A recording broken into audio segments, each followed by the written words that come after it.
ئێوەتان باش بینەرانی عزیزی پێشەنگ TV. من بنار مستەفا خۆشحاڵم بۆ پێشکەشکردنی بەخشی ڕاستەوخۆی بەرنامەکانی ئەمڕۆ 3 شوباتی 2022 پێشەنگ TVتان پێشکەش دەکەم. ئازیزان تەوەرەکانی ئەمڕۆمان لە سێ تەوەری جیاواز پێکاتووەکە لێرەدا لەگەڵ میوانانی بەرنامەکان تاوتوێ دەکەین. سەرەتا سەبارەت بە مانگرتنی کرێکارانی ژینگە پارێز لە تەکیە گفتوگویەکمان دەبێت و هەروەها کورتە دۆکومنتێکیش دەبینی سەبارەت بە پشتیوانی لەم مانگرتنە. دواتر سەبارەت بە پێکهێنانی حکوومەت لە عێراق و کاریگەریەکانی لەسەر هەرێمی کوردستان تەوەری دوای بەرنامەکانی ئەمڕۆمان دەبێت و لە کۆتا بەرنامەکانی ئەمڕۆشماندا سەبارەت بە قوربانی ناموس و ترانسێکشواڵەکان لە کوردستان کۆتا تەوەری بەرنامەکانی ئەمڕۆمان دەبێت. ئازیزان ئێوەش دەتوانن بە سەرنج و تێبینی و پرسیارێک کە هەتانە بیکەن و بەرنامەکانمان دەوڵەمەندتر بکەن و منیش لە میوانانی بەرنامەکانی دەکەم. لاگەڵمان بن بۆ بەرنامەکانی ئەمڕۆمان.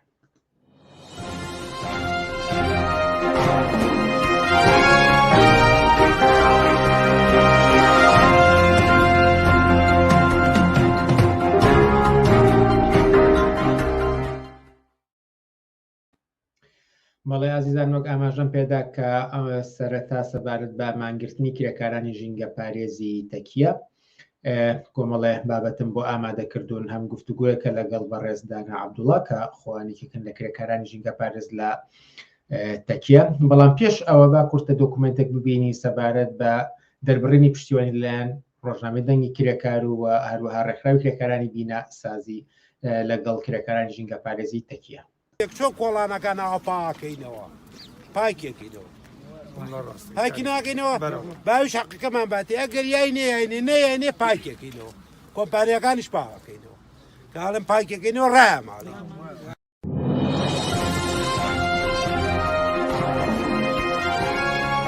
پێشەی دا ئێمە ئەمڕۆ لێرە دەنگی کرێکار و نوێنەرانێک لە ڕێکخراوی کرێکارانی بیناسازی کە وەستا مستەفا سکرتێرەکەیەتی ئێمە لێرە هاتووین بۆ هاوپشتی کرێکارانی ژینگە پارێزی تەکیە کە ماوەی 62 ڕۆژە موچان وەرنەگرتووە. من هەرە لێرەوە پەیامێکم هەیە بۆ کرێکاران لە تەواوی کارگە و پرۆژە پیشەسازیەکان لە هەر شوێنێک کە کرێکاران گروپیان هەیە ڕێکخراویان هەیە بۆ یەکێتی سەندیکاکانی کوردستان لقی سلێمانی لقی هەولێر لقی دهۆک لە هەر شوێنە لقی هەیە بۆ مەکتەبی تەنفیزیەکەی بۆ یەکێتی نەقابەکانی عێراق بۆ هەر ڕێکخرا و کرێکارێکی کە هەیە لە عێراق و لە کوردستان بۆ هەموو ڕێکخراوە نێودەوڵەتیەکان کە پەیوەندیان بە بزوتنەوەی کرێکاری و کرێکاریەوە هەیە کە ئەم پەیامەی ئێمە بگا بە هەمویان هاوپشتی لە کرێکارانی ژینگە پارێزی تەکیە و هەموو کرێکارانی ژینگە پارێز لە کوردستان و بە تایبەتی کرێکارانی ناحیە و قەزاکان کە موچەکانیان دوا ئەکەوێ موچەکانیان کەمە هەم موچەکانیان بۆ زیاکەن و هەم سعاتی کارەکان بۆ تعدیلکەن و هەم موچەکانیان لە کاتی خۆیان بدرێ کە ئەمە داوایەکی یاساییە. ئەم مانگرتنە ئێوە مانگرتنێکی یاساییە مافی خۆتانە لە یاسای کارە هاتووە ئەرێ هەر هەموو سەری مانگێ ئەبێ پارە بدرێ هیچ بیانوێک نییە بۆ تاخیرکردنی موچەی کرێکاران لە هیچ شوێنێکی دنیا ئەمە شتێکە لە قانونا هەیە. دوایتر پەیامی من بۆ سەرۆکی ئەنجومەنی وەزیرانی کوردستان بۆ کابینەی حکومەتی هەرێمی کوردستان بۆ پەرلەمانی کوردستان ئەوەیە کە ئاوڕێک لە کرێکارانی ژینگە پارێز و تەواوی کرێکاران بدەنەوە لە کوردستانە هەموو ئەو کرێکارانی کە لە سەرکارن لە کارگە و پرۆژە پیشەسازیەکان ئەوانش کە بێکارن بەڕاستی چینی کرێکار لە کوردستان زۆر مەزلومە زۆر لە دواوە ڕاگیراوە بە تایبەت کرێکارانی ژینگە پارێز کە هەم موچەکانیان کەمە و هەم بەڕاستی یعنی ئەو موچەی کە وەرێگرن بەشی چۆن بڵێم بەشی سفرەی یەک ماڵە دەوڵەمەنگ ناکا کە بە یەک ژەم ئەیخوا ئەوان لە ماوەی مانگێکە ئەم موچەیان هەیە. هاوکات پەیامی من بۆ هەموو ڕێکخراوە نێودەوڵەتیەکان خێرخوازەکان ڕێکخراوی UN ڕێکخراوی یونیسف کە بێ بەهانای کرێکارانی ژینگە پارێزەوە موچەکانیان کە مناڵی شیرە خۆریان هەیە ناتوانن شیر بۆ مناڵەکانیان بکڕن بێن بەهانایانەوە بێن پشتگیریان بکەن موچەکانیان چاپ بکەن داوایەکی ترم ئەوەیە لە پەرلەمانی کوردستان و لە حکومەتی هەرێمی کوردستان دوو ڕەش نووسی یاسایی هەیە یەکێکیان هی یاسای دەسەبەری کۆمەڵایەتی و خانەنشینیە یەکێکیان هی یاسای کارە ئامادەکراوە من خۆم بەشدار بووم لە تەعدیلکردنی هەردوو یاساکەیە کە ئەم دوو یاسایە تەفعیلکەن لە ناو یاسای دەسەبەری خانەنشینی و کۆمەڵایەتیە باسی بیمەی بێکاری کراوە سەدان هەزار خەڵک لە کوردستان بێکارە مەخصوصە بیمەی بێکاری پێ بدرێت ئەو بودجە و سەرۆت و سامانەی کە لەبەردەستە لە کوردستانە ئەکرێ هەمومان کرێکاران و خەڵکیش هەمووی لێی بەهرەمەند بێ وە بتوانین ژیانێکی ئاسوودە و باشتر لەمە بکەین هیوادارم بتوانین لە ڕێگای ئەم مانکردنەی کرێکارانی جینگە پارێزەوە پەیامەکەمان بگا بە هەموو کرێکاران و بە هەموو لایەنە پەیوەندیدارەکان بۆی چیتر کرێکاران لە چاوەڕوانی 300,000 دینارە نەمێننەوانێت ڕێکخراوی کرێکارانی بیناسازی لە 2011ەوە خەواتەکە بۆ بەدەستهێنانی مافەڕەواکانی چینی کرێکار و کرێکارانی بیناسازی بە تایبەتی کە هیچ تێشمولمان ناکە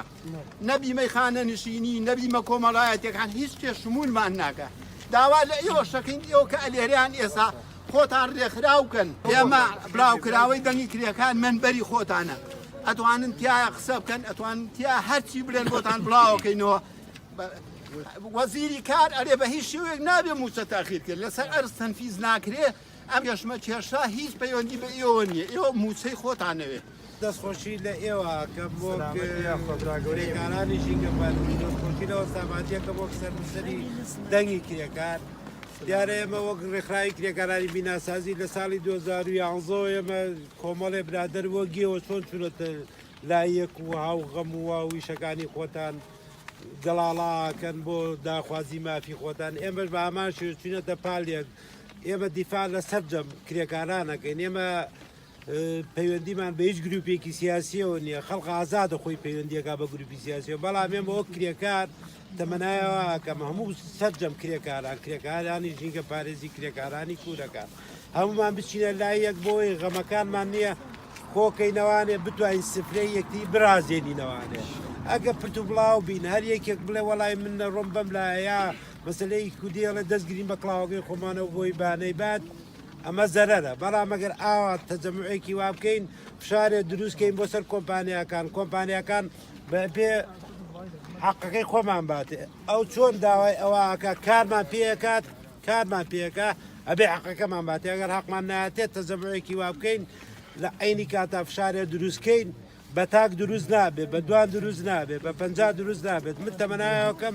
زۆرینەی کرێکار یەکگوتوی بێ گەڵوێستی واز لە گروپی سیاسی بێنین واز لە گروپی سیاسی بێنن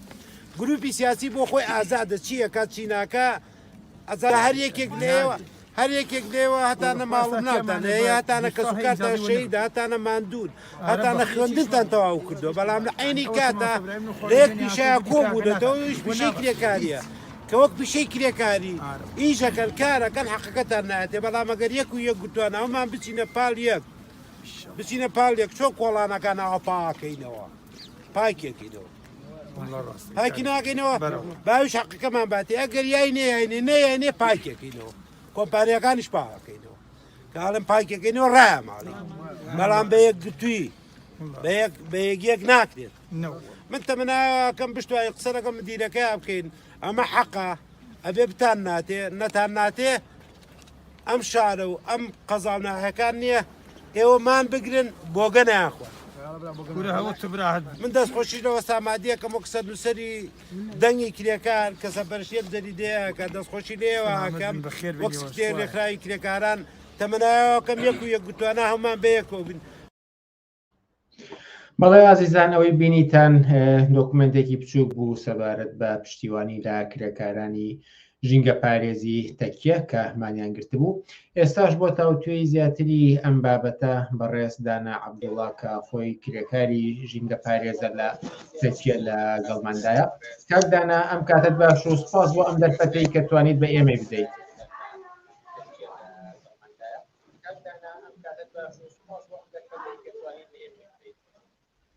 منیش سپاسی ئێوەکەم کە توانیت ئەم دەرفەتە بە ئێمە ببەخشن و لە هەمان کاتا کە ئێوە شەڵوێستان هەموو بەرامبەر بەم مانگرتنی ئێمە کە ئێستا لە ئارادایە. زۆر سپاس. ئەگەر لە زمانی ئێوە بیبیستین بە شێوەیەکی گشتی چی ڕووی داوە کرێکارانی ژینگە پارێزی تەکیە بۆمانیان گرتووە و چی قسەیەک هاتووە و ڕۆشتووە و چی وای و بەڵێ نەکدراوە؟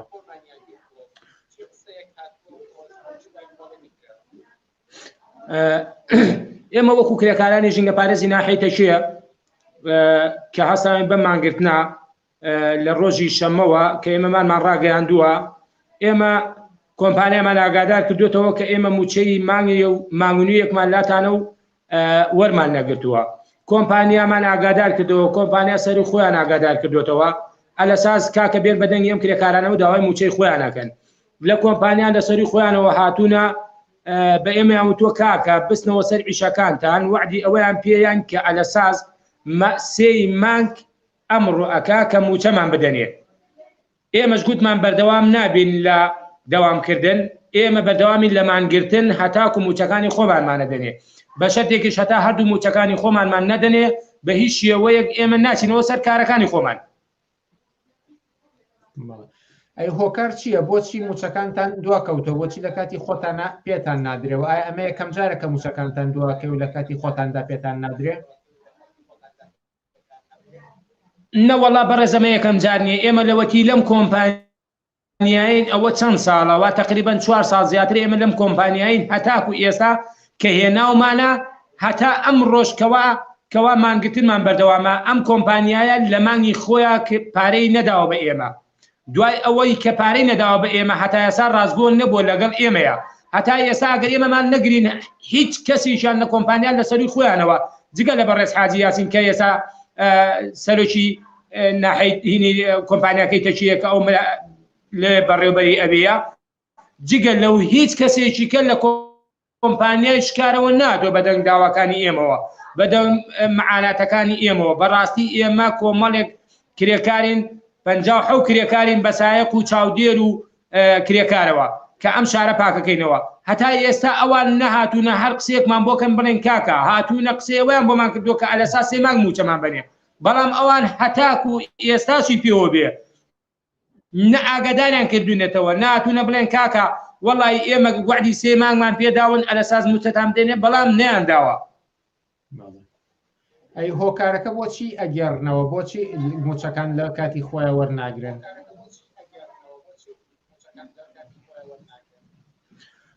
ئەوان ئەڵێن حکومەت بەرپرسیارە لەوەی کە موچەن لەوەی ئەوەی کە پارەمان بۆ سەرف ناکە ئێمە گوتومانە کاکە ئێوە یەکەم ڕۆژ هاتوونەتە ئێرە هاتوونەتە شارەوانەکەمان کە پێش ئەوەی ئەم کۆمپانیایە دەست بەکار بێ یەکەم ڕۆژ هاتوونە لایمە گوتیان کاکە ئێمە لە 30 مانگە کولی 30 مانگێک موچەتانە دێنێ وتمان باشە دوای ئەوە ئەم کۆمپانیا کە چوونەوە هەر یەکەم مانگ ئێمە دەستمان کرد بەم زارەکردن لەبەر ئەوەی موچیان تاخیر کرد. ئێوە هەڵوێستان چی ئەبێ لێرە بەدواوە ئەزانین ئەوەمانتان گرتووە چەند ڕۆژەکە بەڵام لێرە بەدواوە چی شتێکی ترتان لە دەستور کارە بەتەمای چی بکەن؟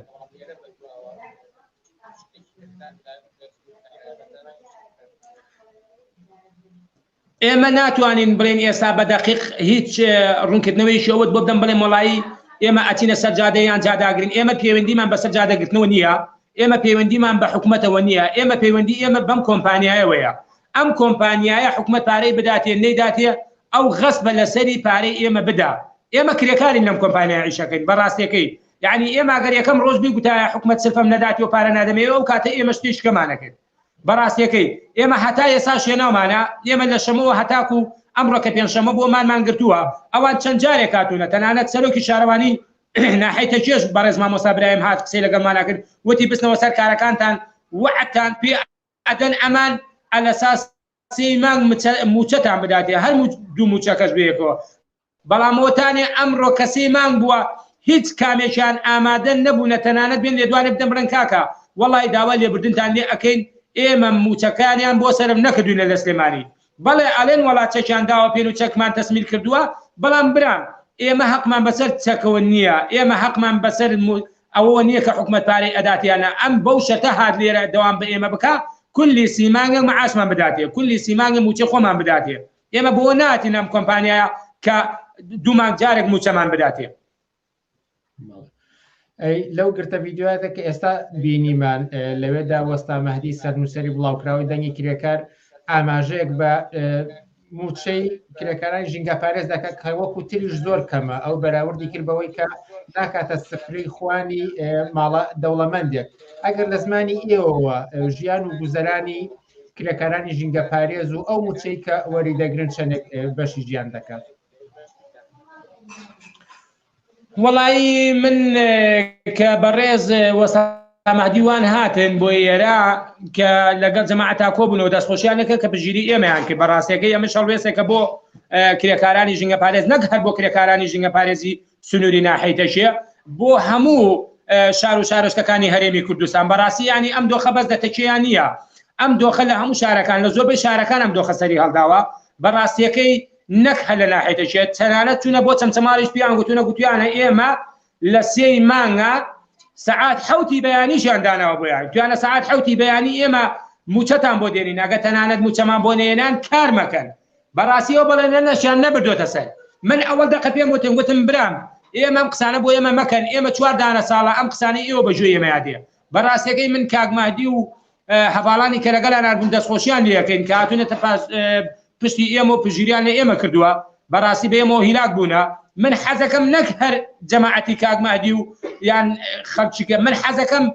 سەرجەم کوردستان بەعام بێتە سەرخەت بۆ بژێوی ژیانی ئەم کرێکارانی کە ئێستا لە سنوورەکانی هەرێمی کوردستان بەگشتی هەیە بەڕاستیەکەی یعنی نەک هەرتەکێ هەموو شارەکانی کە وایە کاکە فەرموو برام ئەوەتە چەمچەماڵە شۆڕشە هەموو شارەکانی ترا شار نەماوە بەبێ موچەی 2 دانەمانگە موچەیان نەداوە بە کرێکار سەرەڕای ئەوەش سەرەڕای ئەوەی کە 2 مانگە موچەمان نەدراوەتەیە لەگەڵەوە شاگوتویانە ئێمە بە تەمای غرامەتان بکەین کرێکاری 150,000 غرامە بکرێ ئەمە چێ ئەم قسەی کردووە لە هیچ قانونێکە هەبووە تا ئێستا کرێکار غرامە بکرێت لە کاتی مانگرتنیا بۆ حەقی خۆی واتە ئێوە هەڕەشەی ئەوەتان لێکراوە ئەگەر بەردەوام بن لە مانگرتن غرامە دەکرێن بەڵێ ئێمە هەڕەشەوەمان لێکراوە ئەگەر بەردەوام بین لە مانگرتن غرامە ئەکرێن دەرەکرێن ئەمانیان پێمان گوتووە بەڵێ ئەمە کرێکارانی سارد کردوتەوە بەڵێ کرێکارانی سارد کردوتەوە لەم هەڵوێستیان و لە مانگرتنیان کرێکارانی ژینگە پارێز باز لە وتەکانت حاڵی نابم پێچێ شەبەکە تۆزێک بیبڕێ لای جەنابتەوە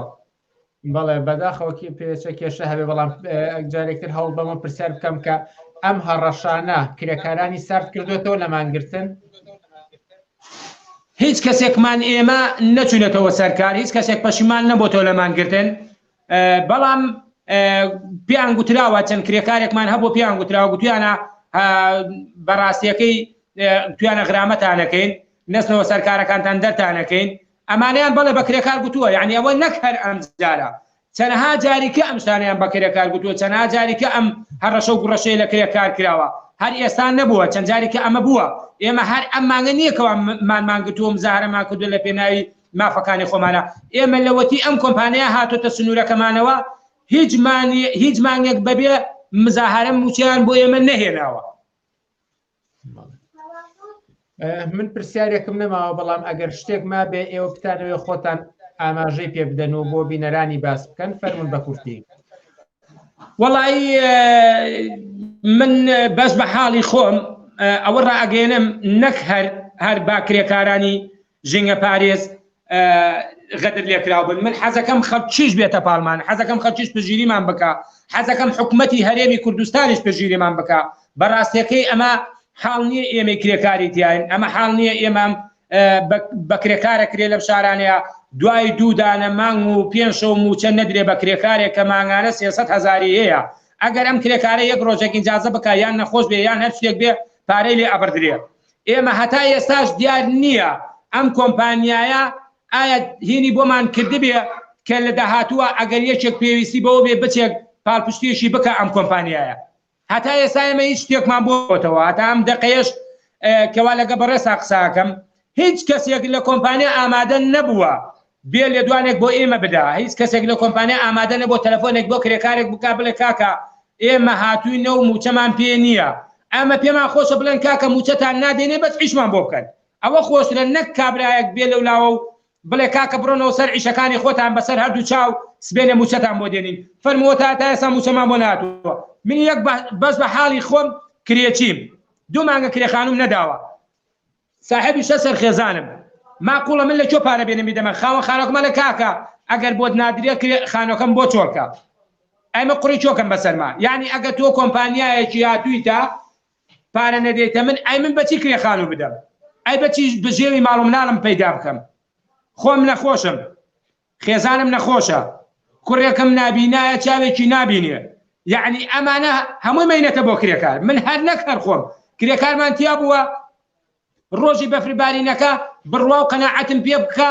ئەڵێم مەتارەی نەبووە لە ماڵەکەمە بیکەمە ناو سۆبەکەوە کرێکارمان لەگەڵا بووە بتڵی ماڵەکەی خۆی فرۆشتووە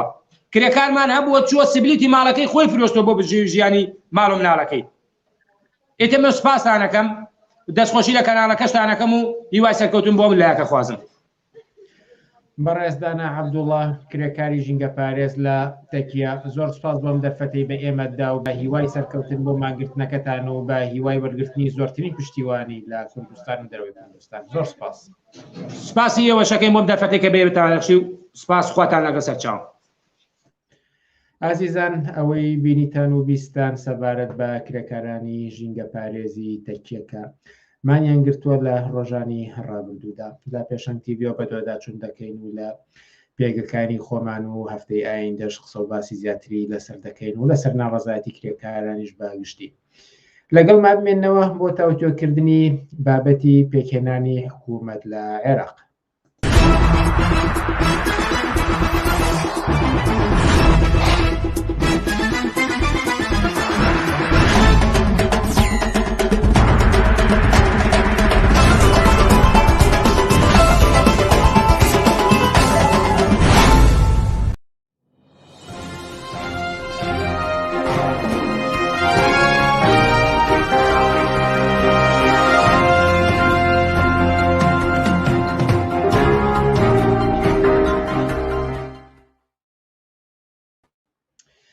عزیزان بەردەوامی لەسەر پێشکەشکردنی بەرنامەکانمان و وەکو ئاماژەم پێداوە وەکو چەند هەفتەی ڕابردوش لە بەرنامەکانی پێشەنگ تیڤیدا بابەتێکی زیندوو کەتاوت و قسە و باسی لەسەر کراوە ئەویش پێکهێنانی حکوومەتە لە عێراق بۆ بەردەوام بوون لەسەر ئەم بابەدا ئەم جارە بانگێشتی خەسرەوسایە سەرۆکی مەکتەبی سیاسی حیزبی کۆمونیستی کرێکاری کوردستانمان کردووە ئێوارت باش خەسرەوسایە و سپاس کە توانیت ئەم ئێوارەی لەگەڵمان نابیت زۆر زۆر سپاسی و ماندوو نەبن سپاس بۆم دەرفەتە پرسیارێکی سادە بۆچی پێکهێنانی حکوومەت لە عێراقدا هەمیشە توول دەکێشێت و ئەوەندە کێشمەکێش بە دوای خۆیدا دەهێنێت لە وڵاتانی تردا دوای ئەنجامدانی هەڵبژاردن زۆر ناخایەنێت و لایەنەکانی سەرکەوت و حکوومەتی هەڵبەش پێکدێن بەڵام لە عێراق گیر و گرفت و ململانەیەکی هێزگار زۆری تایەوە زۆر توولانیشە هۆکارەکەی چییە؟ بەڵێ تەمان هۆکاری ئەم مەسەلەیە دوو لایەنی هەیە لایەنی چانەوەیە کە ئێمە دەبینین بە دوای سەرهەڵدانی ڕووداوەکانی سووریا و پاشان جەنگی داعش شەڕی بۆ وەکالەتی هێزەکان لە ڕۆژهەڵاتی ناوەڕاست بە تایبەتی لە زمنیا عێراق سەری هەڵدا ئەم شەڕێسا تەواو بووە بە دوای کشانەوەی ئەمریکا لە ئەفغانستان شکستی هێزەکانی ئەمریکا لە ڕووی سەربازیەوە دیارە ئەوە بە معنایەوە ناڵێم کە گوایە هێزێک لە جەنگە ئەمریکای ڕوخان بێ بەڵکو شکست بۆ معنایی کە ئەمریکا توانای درێژە پێدانی ئەم جەنگە بە وەکالەتەی نییە ئەمە دەرگای کردەوە بۆەوەی کە مەسەلەی سازدانەوەی دەوڵەتی عێراق بکەوێتە نێو چوارچێوەی ڕیزبەرنێکی تازەی نێوان هێزەکانەوە خاڵێکی تریژ مەسەلەی ئەوەیە کە ئەم حکوومەتە لە قەیرانی حکوومەتیە چ لە باری اقتصادی چ لە باری ڕەوتی ڕێخستنەوەی نزمی سیاسی لە ئاسی ڕۆژهەڵاتی ناوەڕاستە بۆ هەموو هێزە جیهانیەکان بۆ تەگرەیەکی ئەسڵی بە تایبەتیش بە دوای هاتنە مەیدانی ناڕەزایەتەکانی خەڵک و ڕاپەڕینی ئۆکتۆبەر لە شارەکانی خواروی عێراق و ڕوخانی حکوومەتەکەی عادل عەبدولمەهدی و هاتنی حکوومەتی کاتی بە سەرۆکایەتی سەرۆکوەزیران کازمی ئەمە قەزیەی گرەیی نێوان هێزە جۆراوجۆرەکانی لە نێوان باڵە جۆراوجۆرەکانی بزوتنەوە کۆمەڵایەتی و ئەحزابەکان و هێزی چینی دەسەڵاتدار و دەوڵەتان و هەتا هێزە جیهانیەکان بۆتە مەسەلەیەکی ئەسڵی کەوایەت سازدانەوەی دەوڵەت لە چوارچۆی ئەم هەلوو مەرجەیە قەزیەکەی سەخت کردووە چونکە ئەم جارە ئەمریکا بەنیاز نییە کە هێزە میلیشاییەکان و ئەو ئەحزابانی کە پێشتر جێگا و ڕێگایان هەبووە وەکو دەورەی پێشووتر قبول کاتەوە لەلایەکی ترەوە ئێستا هەموو هێزە جیهانی و ناوچەیەکان بە تایبەتی ئێران و ئەمریکا کە دوو قوتبی سەرەکین لە نەخشە کێشانی داڕشنی سیاست بۆ ئەوەی کە دەوڵەت لە عێراق لە چوارچۆ یاساخان گیر بکرێ لەسەرەوە موافقن کە ئەم دەورەیە تێپەڕێن دەورەیە کە کۆتایی پێبێن بەرئەنجامی دەورەیە کە باسم کرد مەسەلەی شەڕی بە وەکالەتی تەواو بووە بە دوای ئەو دەورەیە ئەمە واکە کە هەندێک لە هێزەکان جێگا و ڕێگای خۆیان لە دەستبن و ئەو موقعەتی جارانیان نەمێنێ بۆیە ئێستا لە سەر بنەمای ئەم چوارچێوەیە هەر هێزە هەوڵەدا پێگەی خۆی ڕاگرێ جێگەی خۆی بگرێ چکە دیارە لە ئارایشدانەوەی حکوومەتی تازەیە بەعزێ هێز ئەچێتە دواوە بەعزێ هێزیێتە پێشەوە جێگا و ڕێگای دەسەڵاتدارەتی بەعزێ لە ئەحزاب لا ئەکەوێ بەعزێکی ترێتە سەرەوە بۆ نمونە ئێمە لە دەورەی پێشووترا موقعی پارتیمانە بینی کە ئەو ڕۆڵەی نەبوو هەتا موقعی یەکێتیمانە بینی ئەو ڕۆڵەی نەبوو لە نێو معادلاتی سیاسی ناو دەوڵەتی عێراقا بەڵام ئێستا کێشمەکێشەکە کەوتۆتە جناحبەندیەکانی نێوان ئەو هێزانی کە ناسیۆنالیزم کە بە ناوی شیعە و سوننە و ئەمانەوە قسەکەن لەلایەکی ترەوە ئێمە دەبین کە ئێستا لە عێراقا زۆرتر ئەو ڕوتەی کە بە ناوی نیشتیمانی و دەوڵەت ساز باتەوە پشتیوانیکی ئەمریکا و غەربی لەسرە و نابێ ئەومان لە بیرچێکە لە چەند ڕۆژی ڕابردووە ئێمە ئاگاداریەوە بووین کە ڕایشکارانی ئەمنی سەربازی اقتصادی ئەمریکا و بەریتانیا و ئەڵمانیا لەگەڵ فەڕەنسا کۆبوونەوە کە هەمویان بە تەوافق لەگەڵ ئێرانە بتوان دەوڵەت لە عێراقا ساز بنەوە بۆی ئەم دەورەیە تێپەڕێن بە بڕای من کولی ئەم پرۆسەیە بە هەر ئەنجامێ بگا سەرنجام بۆ سەرکوتکردن و دامرکاندنەوەی ئەو جوڵانەوە ناڕزایەتیەیە کە قابلیەتی تەقانەوە سەر هەڵدانیە چونکە ڕیشەکانی ئەو ناڕزایەتی و ڕاپەڕینەی کە لە شارەکانی عێراقا هەبووە کە مەسەلەی قەیرانی اقتصادیە نەبوونی خزمەتگوزاریە بێکاریە گرانیە بێموچەیە هەموو ئەمانەی خێ ئەم دەسەڵاتە ئاگرێتەوە جا ئەوەی کە ئایا ئەم هێزانە لە ئەمریکاوە تا ئێران تا باڵەکانی ئەحزابی شیعە تا سوننە تا ناسیۆنالیزمی کورد ئەتوان ئەم دەورەیە بێدەردەسەر تێپەڕێن ئەمیان ماوەتەوە سەر فاکتۆری خەباتێکی چینایەتی و جوڵانەوەی چینا ڕزایەتی کە قابلیەتی ئەوەی هەیە سەر هەڵباتەوە و هەموو ئەم پرۆژەیە لەبەریەک هەڵوەشێنێتەوە و لاپەڕێکی تر بۆ ئەوزاعی سیاسی ئێستای عێراق هەڵداتەوە. ئەگەر لایەنێکی گەرمی ئەم پێکهێنانی حکوومەتەوەی کە ئێستا لە ئارادایە پۆستی سەرۆک کۆمارەکە گویا بەپێی تەوافقاتێک دراوە بە کورد و ئێستاش ئەو نوکتە و تەنزانێکە لە تۆڕە کۆمەڵاتیەکان ئەبازەگرێت ئەوترێت 1 دەرزەن کاندید هەیە و کەیتر بێکارە خۆی کاندید کا بۆ سەرۆک کۆماری و ئەمە لە کاتێکدا کە لە دەورانی پێشووترە ئەتوانین بڵین پێش ئەوەی کە دەنگدان ئەنجام بدرێت و پێش هەڵبژاردنەکان دیار بوو کە بۆ نمونە بۆ کەسێک وەکو جەلال تاڵەبانیە ئەم منملانی و سراعە لەسەر پۆستی سەر کۆمار لە چیەوە سەرچاوی گرتووە چی کاریگەریەک دادەنێت لەسەر کوردستان و عێراق؟ بەڵێ هەروەکو لە پرسیارەکەی خۆتا هات مەسەلەی پۆستی سەرۆک کۆمار ئێستا هەروەکو پۆستێک نییە لەنێ ئەو سراع و لێکدانەوەی کە من لە قسەکانی پێشوا کردم ئێستا مەسەلەکە بە تایبەتی بۆ ئەوەیە کە پارتی دیموکراتی کوردستان ئەوێ بە نێونەرایەتی خەڵک لە عێراقا بێ ئێمە ئەبێزانین پارتی استراتیژی گۆڕاوە لە دوای ڕیفراندۆمەوە کە ئیدعای پێشتر ئیدعای اقتصادی سەربەخۆی کوردستان و ئەمانە کرد ئێستا بە دوای شکست لەو پرۆژەیە ئێستا بە تەواوی دەوێ خەڵکی کوردستان و ئەم ناوچێ تێکەڵکە بە معادلاتی سیاسی و ئەو ئارایشتە تازی کە لە عێراقارێ هەموو هێزەکان ئێستا لە کوردستان بەرەوە چونکە کێشە مەسەلەی کوردستان گرێ بدەنەوە بە ئاڵوگۆڕەکانی ناوخۆی عێراقەوە پارتی لەم بارەوە ئەو هەموو پێداگری لەسەر کاندیدکردنی هوشیار زێباری لە ئەسڵا بۆەوەیە کە بچێتە ئەو موقعەوە کە ئەو بەنێرایەتی خەڵکی کوردستان ئەم ئیستراتیژیە بەرێتە پێشەوە یعنی ئیستراتیژی پارتی تەبدیل بێ بە نوێنەرایەتیکردنی خەڵکی کوردستان لە بەخا بەڵام تەمان ئەمە ئەگەر ئەم پرۆسێچێتە سەر نیشان ئەدا وە چنگەکرێ و پێداگیری و هەوڵەکانی یەکێتی بۆی کە بتوانێت ئەم گرەوە لە پارتی بسێنەوە ڕووی لەوەیە کە لەم مەسەلەیە ئەکەوێتە دواوە لە چاو پارتیا کە بێگومان عکس بوونەوە و ڕنگدانەوەی ئەم سراع لە بەغا لە نێوان یەکێتی و پارتیا لە ناوخۆی هەرێمی کوردستانە بە لێکترازانی زیاتری ئەم دوو حیزبە لە ئیدارەکردنی کۆمەڵگایە لە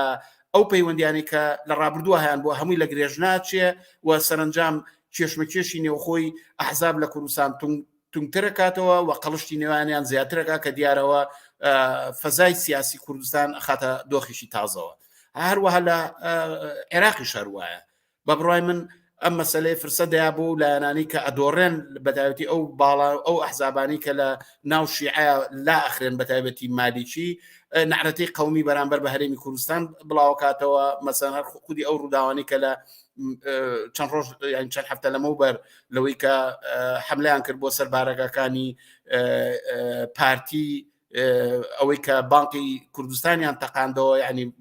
ئەم نەوە ئەلەکارانە نیشانەدا کە ئەوە سەرەتاکە کە ئەو باڵانی کە لە ناو شیعە جێگا و ڕێگایەکی دڵخوازی خۆیان پێیاناکەن دەزەبن بۆ نعرەتەی قەومی و بەڕای من ئەمەیەکە لە مەسەلە یعنی لێچێکە لەو لایەنانی کە کاریگەریە بێت لە نێوان چێشمە کێشە سیاسیەکان لە نێوان ئەحزابی ناسوانسی کورد و هێزە ئەوانی کە ناڕازین لە پرۆسەکە نابێ ئەوشمان لە بیرچێ لە نێو ئەمە کەرکوب نقطەیەکی زەعیفی ئەم مەسەلەیە ئەتوانێت ئەحزابی فاشیست یا شۆڤێنیست کە ناسیۆنیزمی عەرەبی بەدەستیەوە ئەگرێ ئەتوانێت فشارەکانی زیاتر تون کاتەوە و ئەو ناوچەیە بکاتە شوێنێکی پێکدادانی قەومی یا با بڵین شەڕ و هەرا لەسەر مەسەلەی ئەرز لەسەر مەسەلەی مادەی 140 یا لەسەر مەسەلەی چۆنتی حاکمیت لە کەرکووک و ناوچە و دەوروبەرەکانیان بە بڕای من ئەسڵی قەزێکەوەی کە مەسەلەی پۆستی سەرۆکۆمار ئاوە ئەبێتە گرێک لە چاو فەرقەکەی لە چاو جارانە ئەوەیە کە ئێستا پارتی دیموکراتی کوردستان وەکوتم بە استراتیژی نێراتیکردنی خەڵکی کوردستان لە بەغا ئەوێ لە نێو ئەو معادلەیە جێبگرێت کە دیارە ئەمە بە زەرەری یەکێتیە یەکێتیش دیارە زۆر بە ئاسانی مل بەمە نادا بۆیە پێداگریەکە و بەرئەنجامی ئەم وەزعەتەیە کە لایەنەکان تونگ بوونەتەوە بەرامبەر بەیەک کە ئەیانێ هەر یەکێ پێگەی خۆی بەدەست بێنێ و هەر یەکە ئیمتیازات وەرگێت دوانەکەوێت لەو مەسیرەی کە ئەمریکا و ئێران بەتایبەتی و هێزە ئەوروپاییەکان بۆ سازدانەوەی دەسەڵات و تێپەڕین لەو قەیرانە حکوومەتی کە یەخەی بە هەموو هێزەکان گرتووە شوێنی خۆیان بدۆڕێنن هەر لە پێوێن بە پێکێنانی حکوومەتەوە کۆمەڵێ تەحالف و یەکگرتن و بلۆک پێکێنراون کە باز دەکرێت کە بەهێزترینیان ئەم بلۆکەیە کە تێیدا سەدر و هەلبوسی و بەرزانی پێکەوە دەستیان خۆتە دەستی یەک و ئەم بلۆکان پێکێناوە بۆ ئەوەی کە زۆرینەی حکوومەتیان بەدەستەوە بێت بۆ ئایندەی عێراق ئەم جۆرە یەکگرتنانە ئەمریکا لە نێوان باسم کرد ڕوتی سەدر و هەلبوسی و بەرزانیدا چی کاریگەریەکە بێت لەسەر داهاتوی عێراق بە بڕای من ئەوزا عێراق کێشە ئەسلەکەی ئەوەیە کەم جارە ئەم ناڕەزایەتیانی خەڵک ببرێتە دواوە دووهەم عێراق مشکلاتی اقتصادی و سیاسی هەیە دەسەڵاتدارەتی چینی بورژوازی لە عێراقا هێشتا ئەو ڕێگا حەلەی بۆ هەڵسانەوەی عێراق بە تایبەتی عێراق کۆمەلگایەکی دوای جەنگە مەسەلەی دووبارە سازدانەوەی چرخەکانی بەرەمێنان بیناکردنەوە پرۆژەی سوکنا پرۆژەی ئاوەدانی و ئاودێری پرۆژەی وەگەرخستنی هێزی کار ئەمانە ئەو فۆرمەی مەطرح نییە لایەنێ ئێستا بورژوازی جیهانی هیچ ئالتەرناتیڤێکی نییە بۆ ئەوەی کە عێراق بە چ نەزمێکی اقتصادی بەڕێیەخا لە ڕووی سیاسیشەوە ئەم حکوومەتە کە لەم دەستە و تاقمانە دروستوە ئیدامەی هەمان ئەو پرۆژە ئیسنیکی و قەومی تایفەیە کە ئەمریکا لە هەوڵا دوای ڕوخانی عێراق هێناوێتی دوای ڕوخانی سەدام حوسێن هێناوێتی یعنی حکوومەتێکی مۆزیکایی کە لەسەر ئەساسی قەوم و قەبیلە و سڕینەوەی مافی هاوڵاتی بوون یەکسان بۆ ئەو کۆمەلگایە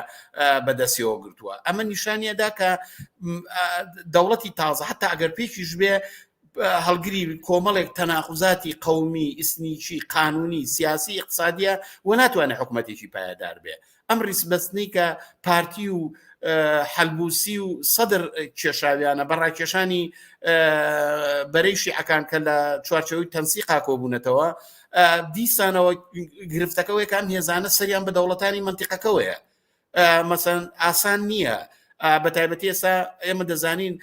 قوتبێکی تر لە دەوڵەتی لە پشت ئەم ڕوودا و ڕسمکردنی خەریتەی دەوڵەتی تازای عێراقەکە ئەویش سعودیە و قەتەرە سعودیە و قەتەر ڕێکەوتون لەسەرەوەی کە لە پرۆسی ئاوادانی عێراقا لە پاڵ پرۆژە اقتصادیەکانی ئەڵمانیا و فەڕەنسا دەخاڵەتکەن و ئەمە هێزە جیهانیەکان بڕیاریان لێەوە لەسەری ڕێکەوتون بۆیە ئەمانە تورکیا مەسەن تۆ دیقەت بە لەم ڕۆژانەیە دوو ڕۆژ لەمە بەر بۆمبارانکردنی مەخمور و شەنگاڵ لەلایەن دەوڵەتی تورکیاوە نیشانەدا کە تورکیا هەروە بە ئاسانی ڕێناکاتەوە کام هێزانەیەک بن ئەگەر جێگا و ڕێگا و امتیازێ وەرنەگرێ ئەگەر موقعەتێ پایانەکە لە داهاتووی ئەو حکوومەتی کاڵەن دروست بێ بۆیە بە بڕای من ئەم شتێک کە سەدر ناویناوە حکوومەتی زۆرینەی نیشتیمانی قسەیەکە زۆرتر بۆ هەڵخەڕەتاندنی خەڵکە بۆ هێورکردنەوە و نیشاندانی ئارامیەکە لەم پرۆسەیە لە کاتێکە ئێمە دەبین هەر لەم ڕۆژانەیە کە بەحسی سازدانی دەوڵەت و دەنگدانە بە پۆستەکانی سەرۆکی کۆمار و سەرۆکی پەرلەمان و جێگرەکانی دەیان ڕووداوی ئەمنی لە عێراق ڕوویاوە بۆیە ئەوانەیانەوێ ئەو کارە بکەن بەڵام ئەو فاکتۆرانی کە لە مەیداندا لە دژی ئەم ویستنەی هێزە جیهانی و ناوخۆی و ناوچەیەکان پێمانەڵێ کە دەوڵەتی داهاتووی عێراق بەم تەرکیبەوە ناتوانێت پایدار بێت چ لە ڕووی اقتصادیەوە وەڵامی پێنیە چ لە ڕووی نەزمی سیاسیەوە ناتوانێت سەبات پێک بێنێ هەرچەندە ئەمریکا و فەڕەنسا بەریتانیا ئەیانەوێ هێزە میلیشایەکان لە عێراقا دەستکۆتاکرێ بەڵام سادە نییە هێزێکی وەکو ئەسایب الحاق هێزێکی حەشدی شعبی هەروە بە ئاسانی چەکدانن حتا خودی هێزی پێشمەرگەش ناتوانێت چەکانەدانن پرۆژەی یەخستنی هێزی 1970 لە کوردستانە چەندین ساڵە ئەمریکا و فەڕەنسا و بەریتانیا پارەی یا سەرفەکەن تا ئێستا نەیانتوانی و ئەم هێزانەیە خەن چونکە ئازانن ئەگەر یەکێتی هێزەکەی تەسلیمکە مەرگ و ڕوخانی خۆیەتی ئەگەر پارتی ئەو کارە بکە دیسانەوە مەرگ و ڕوخانی خۆیەتی چکە یەکێ لە کۆڵەکەکانی مانەوەی دەسەڵاتی ئەحزابی میلیشیایی لە شیعە لە کورد لە سونە مانەوەی خۆیان گرێدراوە بە مانەوەی هێزە میلیشاییەکانەوە بۆیە ئەبدیسانەوە پرۆژێ دەکرێتە بەردەم ئاستەنگێ ئایا ئەمریکا و دەوڵەتانی غەرب ئایا سەدرەتوانەیە هێزەکان داماڵێت لە چەک ئەوەی کە خۆیان لە چەکی ناقانونی بە بڕای من ناتوانێت چونکە ئەم مەسەلەی پەیوەستە بەوەی کە دەوڵەت لە عێراقدا بە شێوەیەکی متعارف لەسەر ئەساسی ئەلگۆیەکی سیاسی و اقتصادی کە جوابدارەوەی دەورەیەکی تازە لە بەرمێنانەوەی سەرمایەداری لە سەبات لە ماوە درێژە تەمینکە لە ئێستا لە هیچ شوێنێکی دنیای ئەم ئەلگۆیە نییە ڕووداوەکانی یەمەن ڕووداوەکانی سووریا ڕووداوەکانی لیبیا هەر لە پاڵدەستی عێراقایی بینین ئەوە چ جایەوەی کەەوە تورکیا خەریکە خۆی بەرە و قەیرانێکی اقتصادی قوڵ ملەنێ ئەوە ئێرانە لەسەر اعترازاتی خەڵک و لە بێدەرەتانی خەڵک چەقیوە بە بڕای من بۆیە مەسلەی ئەوەی کە ئەوانیانەوێ ئەم بە دوای تەوابوونی شەڕی بۆ وەکالەتی لە ناوچەکەیە بەتایبەتی بە دوای شەڕی تەوابوونی شەڕی داعشە بۆ ئەیانەوێت ئەم کارە بکەن بەڵام بەڕاستی ئەو فاکتۆرە سیاسی و اقتصادی و چینایەتی کە لە مەیداندا بەتایبەتی وەکوتم هێزی ناڕەزایەتی خەڵک کە هەموو ڕۆژە قابلیەتی ئەوە هەیە کە بتەقێتەوە چونکە هەموو ڕۆژێ لە مەیداندایە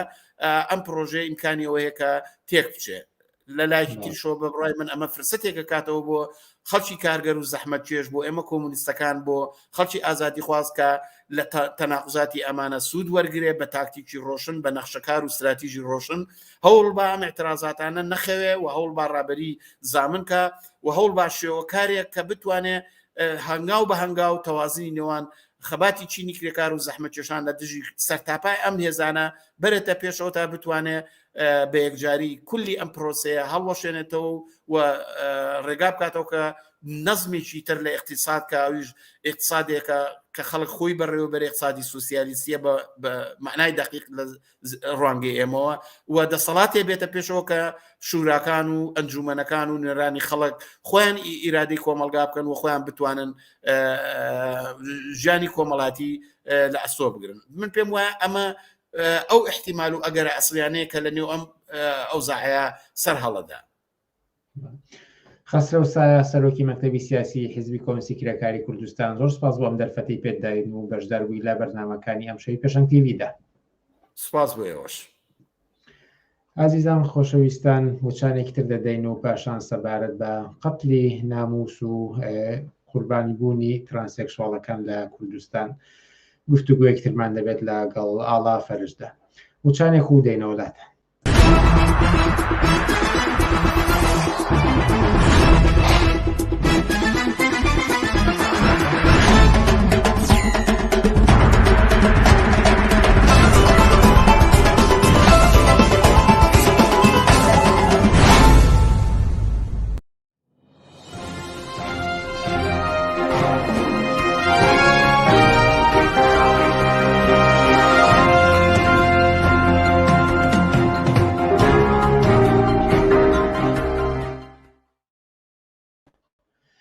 لە پێشەنگ تیڤیەوە بەردەوامین بینەرانی ئازیز، ئێستاش ئاڵا فەرجمان لە گەڵدایە هەڵسوڕایی بزوتنەوەی یەکسانی خوازی ژنان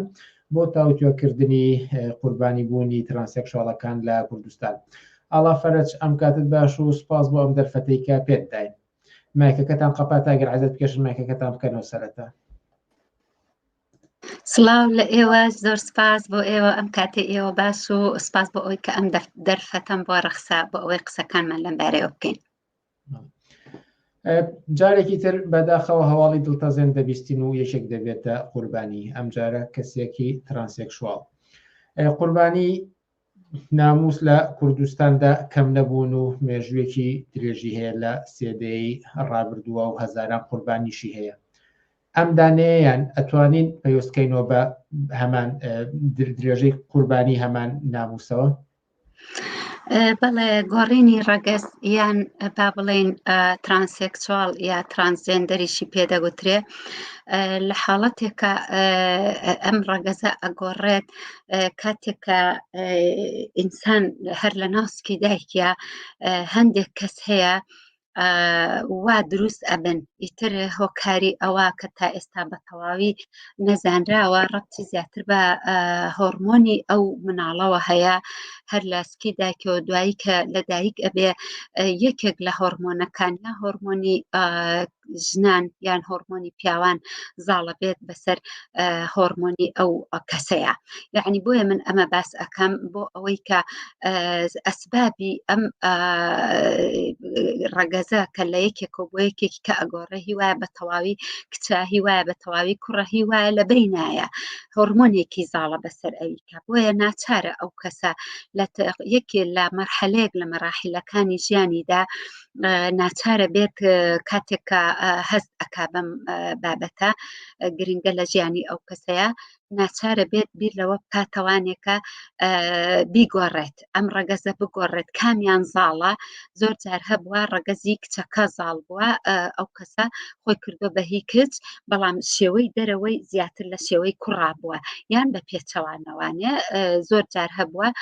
ڕەگەزەکە خۆی کە دروست بووە هینی پیاوی زیاتر بووە، هۆرمۆنی کچی زۆر کەم بووە، ناچار بۆ کەسە زیاتر تەسەڕوفاتەکانی شتەکانی وەکو پیاو بێت و بەڵام ئەمە زۆر لە کوردستانە کەم باسی لێ ئەکرێت کە هەشە کێشەیە کە هەیە. زۆر کەسن ئەوانەی کە بەو شکڵە بوون داری دەرونیان تێکچوو هەموو ژیانیان نەیانتوانیوە ئەم مۆزوعە بدرکێنن، هەتا ئەوەی کە ئیتر کەیسەکانی کەیسی ناموسی، کەیسی ناموسپەرستی لە بەرامبەر ژنانە ڕۆژانە زیایی کردووە. ئەمەش بەشێکە لەوە. هیوا پێشتری 2 ساڵەمەوە پێش بوو لە سوسیال میدیا بینیمان کەسێکی تر هەر لەلایەن براکەیەوانێ بەبێ ئەوەی ئەو بشی گۆڕێت ڕەگەزەکەی نەگۆڕی، هەر کەزانی تەسەڕوفاتی کچانەیە و خۆی شێوەی کوڕیتایە براکەی خۆی کوشت. شتی لەم بابەتە هەیە، بەڵام ئێمە بەڕێی من ئەمە ئەچێتە کەیسی ناموسپەرستیەوە لە کوردستانە بە تایبەتی لەبەرەوەی ژمارەی ئەمە دووبارە ناموسپەرستیە. ئەمە بەو دەلیلە ناموسپەرستیە ئەگەر ئێمە لە ڕەگەزەکەوە تەماشای بکەین مۆزوعی سێکس با بڵێن چ هی کوڕ بێ یعنی جێندەرەکە چ باسکردنی هی کوڕ بەڵێن ئەندامی زاوزەی کۆڕیان ئەندامی زاوزەی کچ باسکردنی وەکو شتێکی زۆر بە گوێرەی دینەکەی کۆمەلگا لە دینەکە و لە کولتورە زۆر زۆر دواکەوتۆکەوانێک کە پاژماوەی هەزارەها ساڵە ماوەتەوانێ بۆ کۆمەلگا لەوێوە وایان کردووە لە قانونەکانە تەنانەت هەر هیچ بڕگەیەکی تیانیە کە سولی ئەوە بکە هەر بەو پێ ئەمە ئەچێتە مۆزوعی ناموسپەرستیەوە کەسێک هاتووە خوسکەکەی خۆی ئەکوژێ لە ئەوروپاوە کەسێک پیاوێک لەبەر ئەوەی کە برا گەورەیەتی ئەوێ کۆنتڕۆڵی خێزانەکە بکە و ئەوێ ناموسی خێزانەکەی خۆی بەوە پاک بکاتەوانێ کە براکەی خۆی بکوژێت وەکو بەرزەکی بانانی بۆی دەرچێت و بچێتەوە ئەوروپا و خۆشی شاردۆتەوانێ قسەکە لەسەر ئەوەیە هۆکارێکی سەرەکی لەمەیە کە ئەیخێنە ڕیزی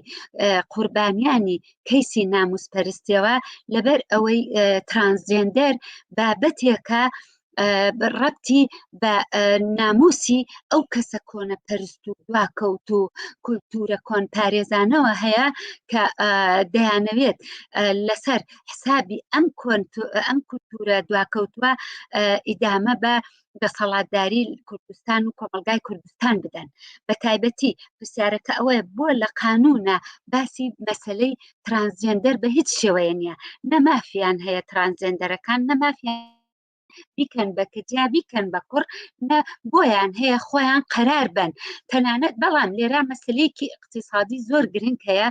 ڕێگە دراوە بە دکتۆرەکان کە بە هەزارەها ئێورۆ دۆلار ئەم کارە بکەن بۆ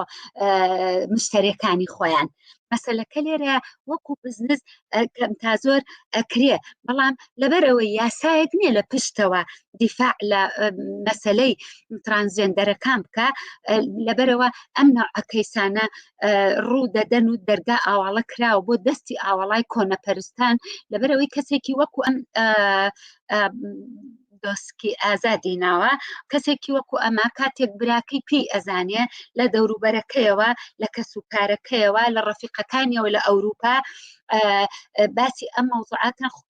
براکەی خۆی کردووە بە کەس ئەمە ناموسی ئینەکەمانە بات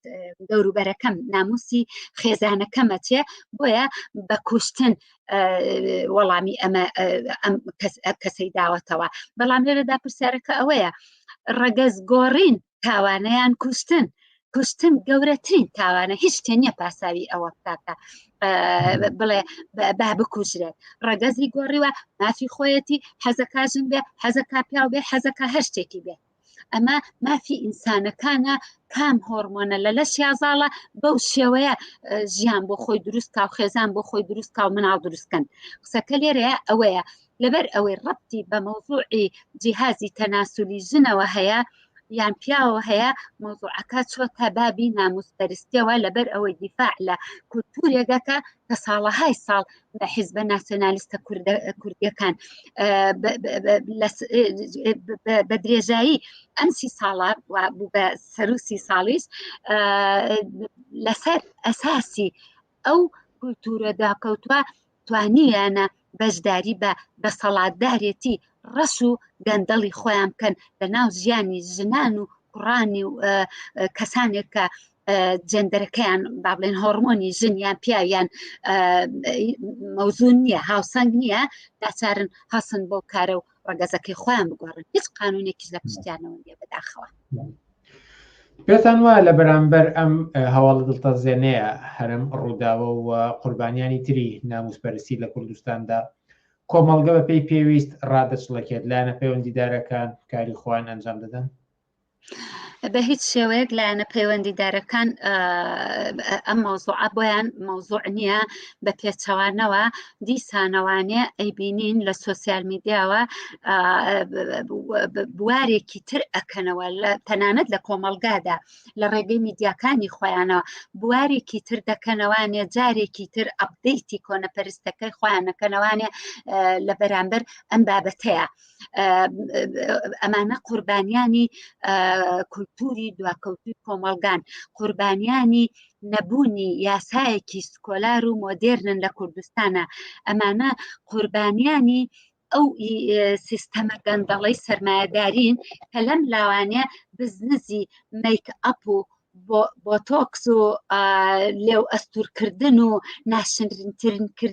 ناشرینکردنی ئینسانەکان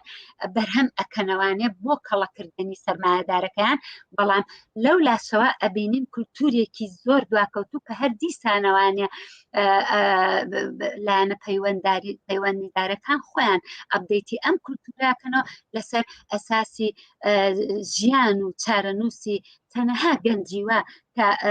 ئەم مشکلەی ئەم خەلەلی هۆرمۆنیانیان هەیە هی کرد ساڵەیە هی کورداڵە و ئەیانەیە بیگۆڕن وەکو مەسەلەی ناموسپەرستیەکە دیسانەوە چۆن مەسەلەی ناموسپەرستیەکە تا ئێستا بە هیچ شێوەیەک بنەبڕ نەکراوە لە قانونە بە پێچەوانەوانێ زۆر جاریش ئەیبیستین کە دەستخۆشانەکەن لە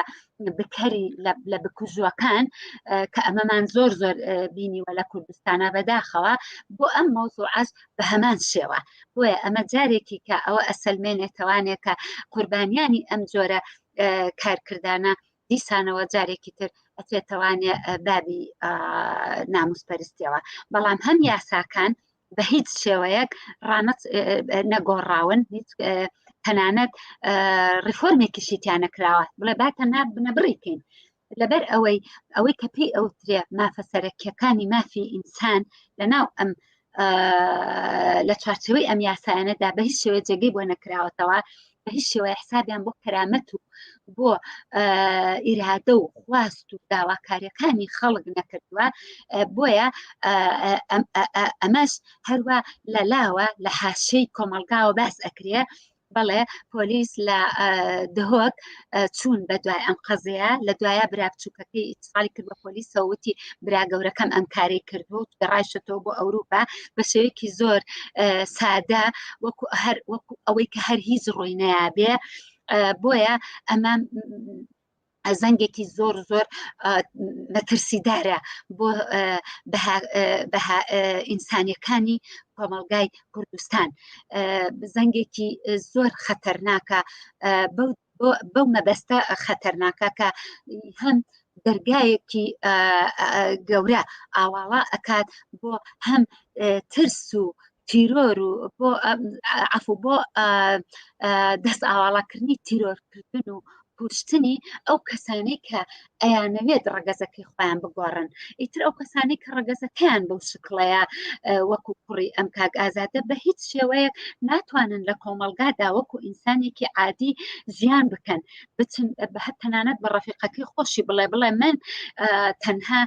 ئینم هەیە من عادە ئەبم بەڵام سیر کەسمێڵیشم هەیە ناتوانێ ئەم سڕە شخصیانەی خۆی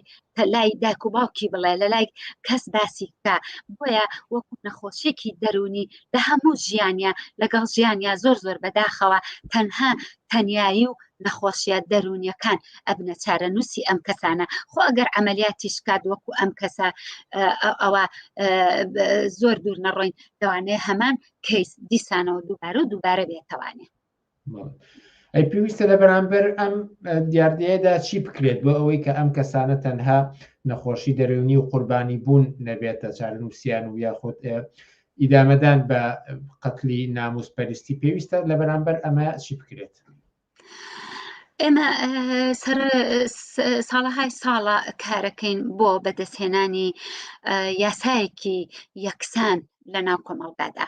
کە ئەڵێن یەکسان جێندەر ڕەگەس ژن و پیا و نەمێنێناوە کەشی تەنانەت لە یاسایە وەک یەک ئینسان مافەکانی دەستەبەر بکرێ هەموو مافەکانی مافە ئینسانیەکانی وەکو ئەوەی کە بۆی هەیە ئەویش ممارەسەی ژیانی خێزانی و هاوسەرگیری و چ وەک ژن چ وەکو پیا و ئەمە بکات. ئەمە بە دەرەجەیەک بۆی هەیە لە هەموو مافەکان بەهرەمەند بێ، بۆی هەبێ ئازاد بێ لە دەربڕینی ئەو کەسێک کە خۆی ئەوێت ببێتە هاوبەشی ژیانی و بۆشی هەبێت لە حاڵەتێکە ئەگەر ئەندوو کەسە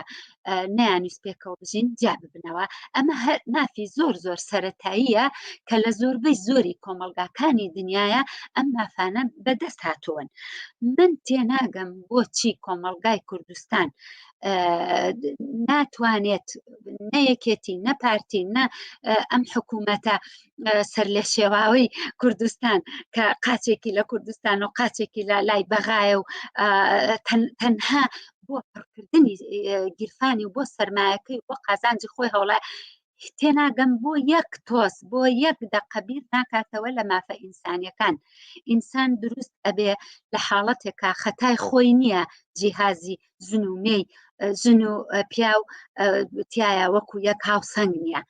ئەبێت ئەم یاسایانە بگۆڕێن بە تەواوی بگۆڕێن. یاسایەکی سکۆلار لە جێگەی ئەم یاسایانە جێگە بگرێتەوە بێ ئەم یاسایە فڕێ بدرێت. ئیتر ئەم یاسایە کەڵکی نەماوە. خەڵک چۆن ئەڵێ نامانەوێت یەکێتی و پارتی لەسەر دەسەڵات بن، خەڵک دەموچاوەکان ناڵێ بەتەنیا، خەڵک یاساکەی ئەوێ، خەڵک ئەوێ یەکسان بێ، ژن ئەوێ لەگەڵ پیاوەکەی هاوسەرەکەی یەکسان بێ، خوشک ئەوێ لەگەڵ براکە یەکسان بێ، کۆمەڵگا ئەوێ هەموو ئینسانەکان یەک مافیان هەبێ. بۆ ئەوەی ئەم مافە بنەبڕ بکرێ ئەبێ خەباتێکی سەقامگیر یەکدەست بکرێت بۆ لە ناوبردنی ئەم یاسا و کولتور و فەرهەنگە دواکەوتوانەی کە ئێستا بە تەواوی یاساکە لەسەر ئەساسی دانراوە. ئەمە یەکەمین خاڵە. لەمە یاسایانەیە ئینجا چ شتێک جێگەی بکرێتەوە مافی یەکسان بۆ هەموو ئینسانێک وەکو یەک. ئیتر لەمەیە جێندەرەکان ئەگرێتەوە کە ئینسانەکان ترانسجێندەری پێ ئەڵێن ئەوەی کە ڕەگەزەکەی ئەگۆڕێ، ئەوەی کە پێی ئەوترێ توندوتیژی لەباری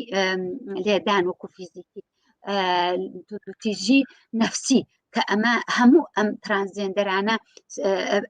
هەموو نەوعەکانی توندوتیژیان لەسەرە. توندوتیژی سۆسیالیستی کە خەڵکەکان با بڵێن بۆیان نییە ئەم نەوعە کەسانە تێکەڵی کۆمەڵگا ببن وەکو هەر کەسێکی عادی کە تێکەڵی کۆمەڵگا ئەبێت و ئەچێتە ناو مەراسیم و کۆڕ و علاقاتی ئیجتیماعی و هەموو ئەمانەوە کەسانە ناتوانن ینی مەوزوعەکە ئەمانە گەورەیە تەئسیری تێکردوون بەدەست خۆیان نییە. کۆمەڵگاکەیە پێی ئەڵێن نە تۆ بۆت نییە، تۆ کەسێکی نۆرماڵ نیت کە لە هەموو کەسێکی کۆمەڵگا ئەمانە نۆرمالتر و عاقڵترن ئەم کەسانە. بۆیە کوشتنیان بەو دەلیلە تاوانە کە ئەبێت حکوومەت بێتە دەنگ لەسەر ئەم قەزەیە. ئەبێ ئەو کەسەی کە لە ئەوروپا ئەم کاری کردووە لە کوردستان ئەم کارانە بەردەوام ئەبن، ئەو برایانەی کە خوستەکانی خۆیان بەو دەلیلە ئەکوژن یان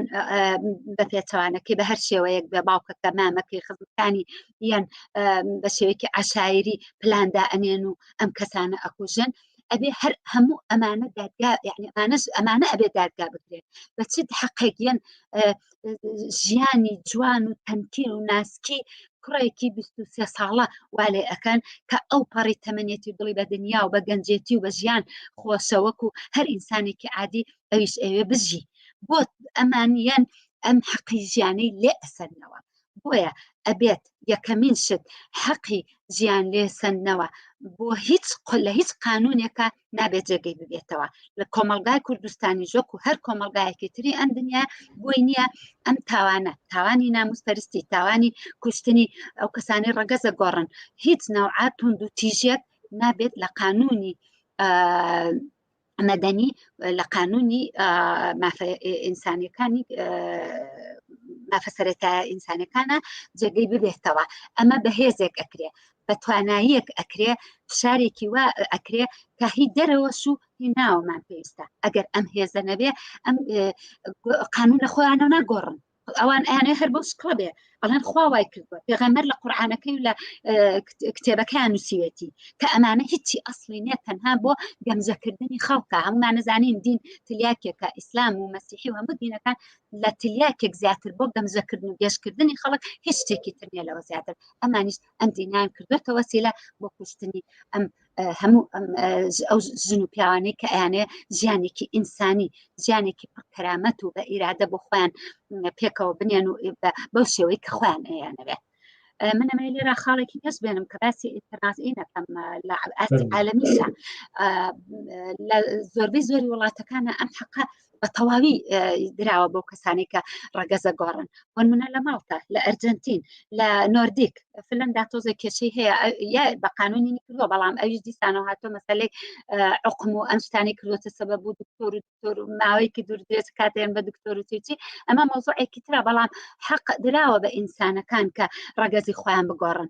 جارێ ئەمە لە کوردستانە بە هیچ شێوە نابێ باسیش کرێ، ئەنجا ئەوەی کە حەقی بەیتێ بۆیە ئێمە ئەمانەوێ ڕێک یەکسەر و فەوریان داوا ئەەکەین لە حکوومەت، لە دام و دەستگا پەیوەنددارەکان، لە دهۆکە هەولێرە هەر شوێنێکە حکوومەتی هەرێمە پارتیە ئەبێ بێتە دام لەسەر ئەم قەزیەیە. ئەمە قەزیەیەکە کە ئەگەر بێت و بەم شێوەیە چارەسەر نەکرێت و ئەم یاسای تاوانە بنەبڕ نەکرێ، ئەمە دووبارە و سەدبارە و چەندبارە دەبێتەوانێ. ئێمە کۆمەلگایەکم دروست ناکەین، نامانەیە کۆمەلگا بەم شکڵی کە ئێستا پارتیوێکێتی ئەیانەوێ گەنجەکانمان نەخۆش و وەکو کەسانێک کە لەباری دەرونیەوانێ ناتەواو بن بەو دەلیلەی کە بەشێک لە شوێنێکیان هۆرمۆنێکیان بە ناهاوسەنگی دروست بووە بە هەر دەلیلێک بێ، نامانەوێ درێژە بەوە بدرین. بۆیە داواکارین بە زووترین کات ئاسانکاری بکرێت بۆ دۆزینەوەی ئەم بەتابەتی بەم شەخصی لەم پیسە بۆ دۆزینەوەی براکەی و ئەبێت براکەی لە هەر شوێنێکی ئەم وڵاتەیە بە سزای خۆی بگات، هەر شوێنێکم دنیاە بە سزای خۆی بگات ببورە. واڵێن لە فەڕەنسایە یەکێڵە لە دەوڵەتانی سکەندنافیە تا ئێستا نەزێنراوە، ئەمەش خۆی شاردووە تەوانێ لەوا چێگرتنی زەحمەتتر بێ، بۆیە بێ کار ئاسانی بکرێ بۆ ئەمەش لە کاتانە پێویستی بە کە ئین هەیە بڵێن کار لە بینی کوردستان و ئەو وڵاتی کە ئەوی لێیە و ئەو کەسە کە لە ئەوروپا ئەژی نابێوا بە ئاسانی بێ و بڕاو براکەشی حەقی ژیانی لێسەر بێتەوە.